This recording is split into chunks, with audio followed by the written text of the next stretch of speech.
وہ پست نوعیت کی ہیں، لہٰذا انہیں نیچے سے اوپر یعنی کہ پستی سے بلندی کی طرف کیا ہے لے جانا ضروری ہے۔ لہٰذا یہ غیر مرکوزیت منصوبہ بندی کے ذریعے سے معیشت کو نیچے سے اوپر کی جانب یعنی کہ پستی سے اٹھا کر بلندی یا عروج کی جانب کیا ہے موڑنا چاہ رہی ہے، تو اس کے لیے کیا ہے یہ ایک ماڈل کی شروعات کرتا ہے۔ اجتماعی اصل تحقیقی نشر و اشاعت اور اچھے عمل کے ذریعے علم و ایجادات کے مرکز کی یہ خدمات کیا ہے انجام دیتا ہے۔ ساتھ ہی ساتھ مربوط و نیک کوشش کے ذریعے ترقی حاصل کرنے کی پیشن گوئی بھی نیتی آیوگ کرتا ہے۔ یہ عالمی ماہرین اور وسائل سے استفادہ حاصل کرتا ہے اور مرکز و ریاستوں کے درمیان حکومتوں کی پالیسی و پروگرام اور مہارتوں کے لیے مشیر کی حیثیت سے کیا ہے یہ کام کرتا ہے۔ یعنی یہ نہ صرف مرکزی حکومت کو بلکہ ریاستی حکومت پر جو یعنی کہ افراد پائے گئے ہیں ان حکومتوں کو بھی مختلف قسم کی پالیسیوں کو اور پروگراموں کو مرتب کرنے کے لیے کیا ہے یہ ایک مشیر کے حیثیت سے مشورے کیا ہے دیتا رہتا ہے۔ ملک کی تعمیر ہو اور ٹیکنالوجی کو اعلیٰ و معیاری بنانے کے لیے بھی کیا ہے یہ اپنے مشورے کیا ہے پیش کرتا ہے، کیونکہ نیتی آیوگ کا جو مقصد ہے وہ ملک کی تعمیر اور ٹیکنالوجی کو اعلیٰ و معیاری بنانے کے لیے کیا ہے قابل بنانا ہے، یعنی کہ اس قابل بنانا ہے کہ ملک ٹیکنالوجی کے معاملے میں کیا ہے ایک اعلیٰ معیار کیا ہے حاصل کر سکے۔ ساتھ ہی ساتھ یہ بتایا جاتا ہے کہ جو منصوبہ بندی ہوتی ہے وہ منصوبہ بندی مخصوص وقت میں کیا کرتی ہے مقررہ مقاصد تک پہنچنے کے لیے کیا ہے ایک کوشش کی طرح ایک کوشش ہوتی ہے جس کے ذریعے سے معاشی سرگرمیوں کو باقاعدہ کیا ہے انجام دیا جا سکتا ہے۔ تو نیتی نے بھی یعنی کہ نیتی آیوگ نے بھی اپنے مختلف قسم کے مقاصد کو مد نظر رکھتے ہوئے اپنے فرائض یا کارکردگی کو کیا ہے وہ انجام دے رہی ہے تاکہ مستقبل میں معیشت کو کسی قسم کا کیا ہے کوئی خطرہ نہ رہے بلکہ معیشت کیا ہے آسانی اور سہل اندازی کے ساتھ کیا ہے کام کر سکے۔ جیسا کہ ہم جانتے ہیں کہ منصوبہ بندی جو کمیشن ہے وہ منصوبہ بندی کمیشن کی طرح کیا ہے جو قومی ترقیاتی کونسل ہوتی ہے جسے ہم نیشنل ڈیولپمنٹ کونسل بھی کہتے ہیں، یہ ایک کیا ہے غیر دستوری کیا ہے انجمن پائی گئی ہے جس کا قیام 1952 میں عمل میں آیا۔ اس کی اہم ذمہ داری جو ہے وہ منصوبہ بندی کمیشن کی جانب سے جو تیار کردہ منصوبے ہوتے ہیں یا ڈرافٹ جسے ہم کہتے ہیں اس کی جانچ کرنا ہے۔ ملک کا وزیر اعظم اس کونسل کا صدر نشین ہوتا ہے یعنی کہ چیئرمین ہوتا ہے اور قومی ترقیاتی کونسل کی منظوری کے بغیر منصوبے کیا ہے عملی جامہ یا اسے کیا ہے عملی جامہ کیا ہے پہنایا نہیں جا سکتا، یعنی کہ اس پر عمل آوری نہیں کی جا سکتی ہے۔ جیسے کہ ہم نے دیکھا کہ ہندوستان میں 1 اپریل 1951 عیسوی سے منصوبہ بند کیا ہے معاشی ترقی کی طرف کیا ہے ہمارا ملک کیا ہے گامزن ہوتا ہوا نظر آیا ہے۔ تب سے نمو کی بلند ترین شرح کو حاصل کرنے کے لیے کیا ہے سخت ترین کیا ہے کوششیں کی جا رہی ہیں۔ 1951 سے لے کر 2007 تک مکمل طور پر 10 5 سالہ منصوبے کیا ہے عمل میں لائے جا چکے ہیں۔ چوتھا منصوبہ تیسرا منصوبے کی تکمیل کے فوراً بعد کیا ہے شروع نہیں کیا گیا تھا، کیونکہ اس دوران 1965 عیسوی میں ہندوستان اور پاکستان کے درمیان کیا ہے جنگیں واقع ہوئی تھی اور ہندوستانی کرنسی کی جو قدر تھی اس میں کیا ہے کمی پیش آئی تھی۔ 1966 کے بعد سے اور ایسے ہی دیگر مختلف قسم کے اسباب نے معاشی ماہرین کو قومی ترجیحات کے تفویض میں دوسرے خیال پر کیا ہے مجبور کیا، یعنی 1966 سے لے کر 1969 کے دوران ملک میں سالانہ منصوبے کیا ہے عمل میں لائے گئے اور منصوبہ بندی کے جو عمل تھی اس میں جو خلا پیدا ہو گئی تھی اس کو کیا ہے دور کرنے کے بارے میں سوچا گیا۔ تو 1966 سے 1969 کے دوران ملک میں جو سالانہ منصوبے کیا ہے عمل میں لائے گئے تھے تو اس منصوبہ بندی کے عمل میں جو خلا پیدا ہوئی ہے اس کو منصوبے تعطیل یا پلان ہالیڈے بھی کیا ہے کہا جاتا ہے۔ پھر 1990 اور 1992 کے دوران حکومت نے 8ویں 5 سالہ منصوبے سے پہلے بھی ایک سالہ منصوبہ کیا ہے تشکیل دیا تھا۔ مجموعی طور پر ہندوستان نے کیا ہے 1951 سے لے کر 2007 تک کیا ہے 10 5 سالہ منصوبے تشکیل دیے گئے۔ اب جو منصوبہ چل رہا ہے وہ 13واں 5 سالہ منصوبہ کیا ہے چل رہا ہے، کیونکہ جو 12واں 5 سالہ منصوبہ تھا وہ 2017 میں کیا ہے اس کا اختتام عمل میں آ چکا ہے۔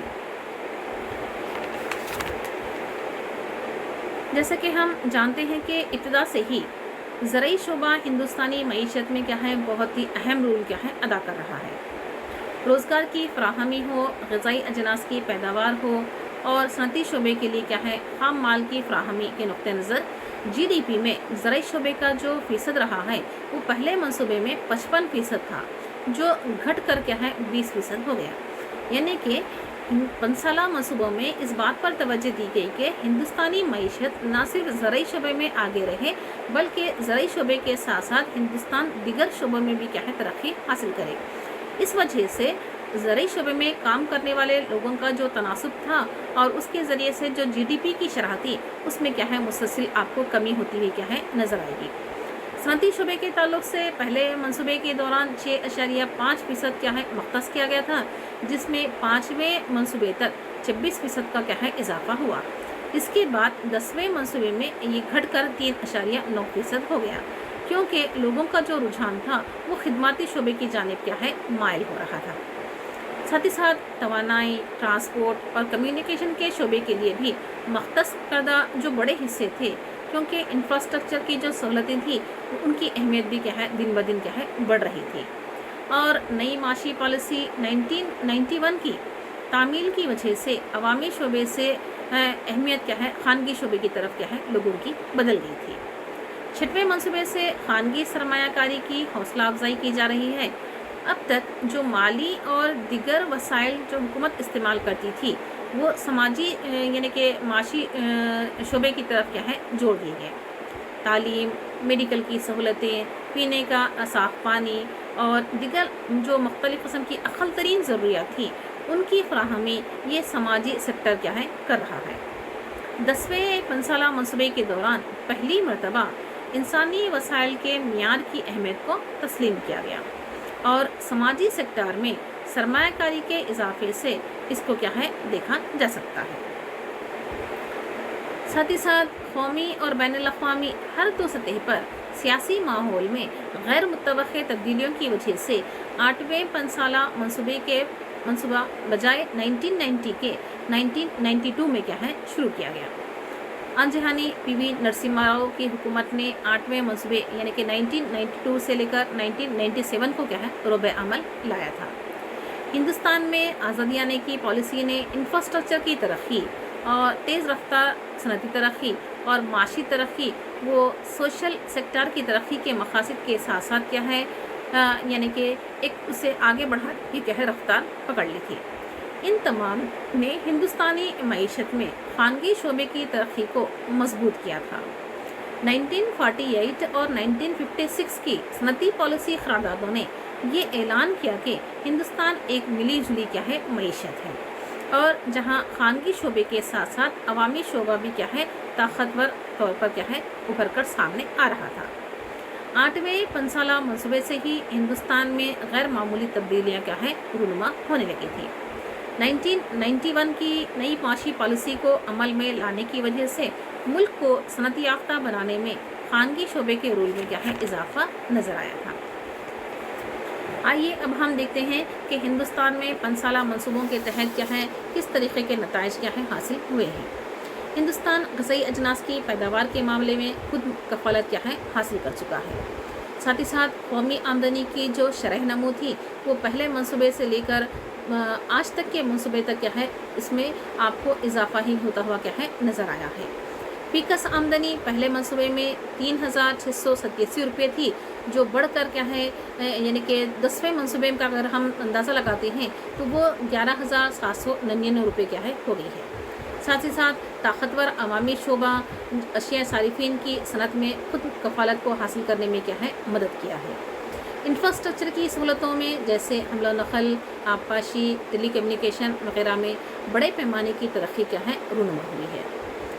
خام گھریلو جو بچتیں تھیں اس میں بھی کیا ہے بہتر حد تک کیا ہے اضافہ نظر آیا ہے۔ ہندوستان میں کل خواندگی کی شرح میں بھی کیا ہے اضافہ ہوا ہے، اور ساتھ ہی ساتھ کیا ہے مردوں کے مقابلے میں خواتین کی شرح خواندگی میں بھی کیا ہے اضافہ ہوتا ہوا نظر آیا ہے۔ ہندوستان نے سائنس، ٹیکنالوجی اور ریسرچ کے میدانوں میں بھی قابل قدر کیا ہے ترقی حاصل کی ہے۔ ساتھ ہی ساتھ ہندوستان دنیا میں اپنے ہم پیشہ لوگوں میں کیا ہے قابل فخر بھی کیا ہے بن چکا ہے۔ برآمدات کی قدر پہلے پلان میں 606 کروڑ روپے تھی، جو بڑھ کر کیا ہے 3,61,889 روپے کروڑ روپے تک پہنچ گئی ہے، جبکہ درآمدات کی قدر اس مدت میں 608 کروڑ روپے تھی، جو بڑھ کر 4,90,532 کروڑ روپے تک پہنچ گئی ہے۔ نئی جو معاشی پالیسی تھی 1991 کی، اس کی عمل آوری کے بعد بیرونی تجارت میں نمایاں تبدیلیاں نظر آئی ہیں۔ شرح اموات بھی قابل قدر حد تک اس میں بھی کمی واقع ہوئی ہے۔ طب کی سہولتوں کی وجہ سے لوگوں کی شرح اموات گھٹ گئی ہے، اور بہتر صحت کی وجہ سے شرح پیدائش جو بتائی گئی تھی اس میں ایک نمایاں حد تک اضافہ نظر آیا ہے۔ بڑھتی ہوئی آبادی کو کنٹرول کرنے کے لیے پہلی مرتبہ 6ویں 5 سالہ منصوبے میں خاندانی منصوبندی پروگرام یعنی کہ فیملی پلاننگ پروگرام کو متعارف کروایا گیا اور اس کا نفاذ عمل میں لایا گیا۔ 19 جولائی 1969 کو اس وقت کی اندرا گاندھی حکومت کی جانب سے عوامی مفاد کی خاطر 14 بڑے تجارتی بینکوں کو خامیا گیا تھا۔ 2005 اور 6 کے تخمینوں کے مطابق زندگی کی جو متوقع شرح تھی وہ مردوں کے لیے 63.7 سال اور عورتوں کے لیے 66.9 سال بتائی جاتی ہے۔ صنعتی ترقی میں 10ویں منصوبے کے ختم تک 5.7% سے لے کر 8.3% کا اضافہ درج کیا گیا۔ آئیے اب ہم 5 سالہ منصوبوں کی ناکامیوں پر بھی روشنی ڈالتے ہیں۔ تو ہندوستانی معیشت نے منصوبہ بندی کے جو دور میں اہم پیش رفت کی ہے، پھر بھی کئی اہم کمزوریاں سامنے آئی ہیں، جو ہندوستانی منصوبوں کی کئی طرح سے ناکامیوں کی نشاندہی کرتی ہیں۔ جیسے کہ 60 سال سے زائد منصوبہ بند معاشی ترقی کے باوجود اب بھی ہندوستان میں غربت اور بے روزگاری جیسا مسئلہ پایا گیا ہے۔ اگرچہ کہ زمینی اصلاحات کے تحت کئی مختلف قسم کے اقدامات عمل میں لائے گئے، پھر بھی زمینی ملکیت سے متعلق آج بھی نابرابری یا عدم مساوات پائی گئی ہے۔ بے زمین لوگوں کے حق میں زمین کی اثر نو تقسیم کی ضرورت ہے۔ اس لیے یہ کہا جا سکتا ہے کہ زمینی اصلاحات کی صحیح ڈھنگ سے تعمیل نہیں کی گئی ہے، اور ہندوستانی 5 سالہ منصوبے کا جو ایک اہم مقصد مساوات پر مبنی سماج کا قیام تھا، لیکن آج بھی یہ مقصد حاصل نہیں ہو سکا ہے۔ منصوبے ملک میں کالا دھن کی مقدار اور رشوت خوری کو کنٹرول کرنے میں ناکام ثابت ہوئے ہیں۔ ہم کو سب کے لیے صحت کے نشانے تک پہنچنے کے لیے ابھی بھی ایک طویل راستہ طے کرنا ہے، یعنی کہ آج بھی کئی دیہی علاقے ایسے ہیں جہاں پر صحت سب کے لیے اس نشانے کو حاصل نہیں کیا جا رہا ہے۔ کئی دیہی علاقے آج بھی طبی سہولتوں سے محروم نظر آ رہے ہیں، جس کی وجہ سے دیہی عوام صحت کے معاملے میں پچھڑی ہوئی حالت یا پسماندگی کا وہ شکار ہے۔ منصوبے چند ہاتھوں میں آمدنی اور دولت کے ارتکاز کو کم نہیں کر سکے ہیں۔ آج بھی معیشت میں امیر اور غریب کا بھید بھاؤ برقرار ہے۔ آج بھی معیشت آمدنی اور دولت کی عدم مساوات کا شکار ہے، یعنی کہ آج بھی معیشت میں چند مٹھی بھر لوگ کر رہے ہیں، سرمایہ داروں کے حیثیت سے اپنا رتبہ رکھے ہوئے ہیں۔ امیر اور زیادہ امیر، غریب اور زیادہ غریب ہوتا جا رہا ہے۔ اس میں کوئی شک نہیں ہے کہ ہندوستان معاشی منصوبہ بندی کے ذریعے قابل لحاظ ترقی حاصل کر چکا ہے۔ زراعت اور صنعت میں ہندوستان کی وسیع کامیابی کے باوجود UNDP کی انسانی ترقیاتی رپورٹ 1997 نے زندگی کی توقع، خواندگی، صحت خدمات، پینے کے پانی اور بچوں کی تغذیہ کے مجموعی پیمانے کی بنیاد پر 25 ممالک کی فہرست بنائی تھی، جس میں ہندوستان کو 47واں مقام یعنی کہ 47 مقام سے حاصل ہے۔ دنیا کی تیزی سے ترقی کرنے والی معیشتوں میں ہندوستان بھی ایک اہم مقام رکھتا ہے۔ پھر بھی ہم یہ کہہ سکتے ہیں کہ ہندوستان کو ترقی کی راہ میں ایک طویل سفر طے کرنا باقی ہے۔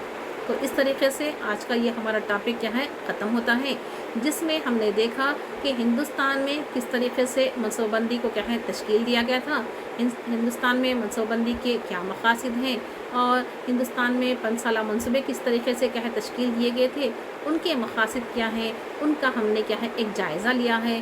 منصوبہ بندی کمیشن کے بعد کس طریقے سے نیتی آیوگ کیا ہے قائم کیا گیا تھا، نیتی آیوگ کے مقاصد کیا ہیں، اس کی ساخت، اس کی نوعیت، ساتھ ہی ساتھ ہم نے یہ بھی دیکھا کہ نیتی آیوگ اپنے کس طریقے سے کیا ہے اعمال انجام دے رہا ہے، ساتھ ہی ساتھ ہم نے یہ بھی دیکھا کہ ہندوستان میں 5 سالہ منصوبوں نے کس طریقے سے کیا ہے کامیابیاں حاصل کی ہیں اور اس کی ناکامیاں کیا ہیں۔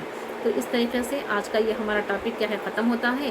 انشاءاللہ دوسرے ٹاپک کے ساتھ کیا ہے پھر سے حاضر ہوتے ہیں، تب تک کے لیے اجازت دیجیے، شکریہ، اللہ حافظ۔